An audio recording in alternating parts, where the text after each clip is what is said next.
Sun Risers Hyderabad వాళ్ళు కొత్తగా captain ని అనౌన్స్ చేశారు అఫీషియల్ గా ఇషాన్ కిషన్ అని చెప్పి.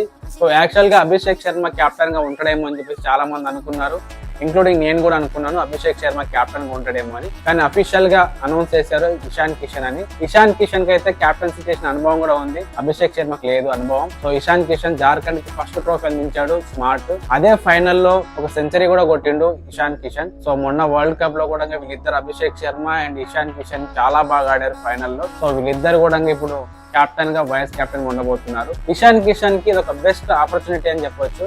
ఒకవేళ ప్యాట్ కమిన్స్ కనుక కంటిన్యూ అవ్వకపోతే, రికవర్ అవ్వకపోతే ఈ మొత్తం ఐపీఎల్ మొత్తం ఇషాన్ కిషన్ కెప్టెన్ గా ఉంటాడు. ఇదే అవకాశాన్ని బాగా యూటిలైజ్ చేసుకొని మన సన్ రైజ్ హైదరాబాద్ కి ట్రోఫీ గాని అందించాడంటే ఇషాన్ కిషన్ ఎలాంటి ప్లేయర్ అనేది మొన్న మళ్ళీ వరల్డ్ కప్ లో చూపించాడు అండ్ వాళ్ళ జార్ఖండ్ కూడా ఒక ట్రోఫీ అందించాడు. సో ఇషాన్ కిషన్ మన సన్ రైజ్ హైదరాబాద్ కి కొత్తగా కెప్టెన్ గా ఉండబోతున్నాడు కదా. సో దీనిపైన మీ అభిప్రాయం ఏంటో లెట్ మీ నో.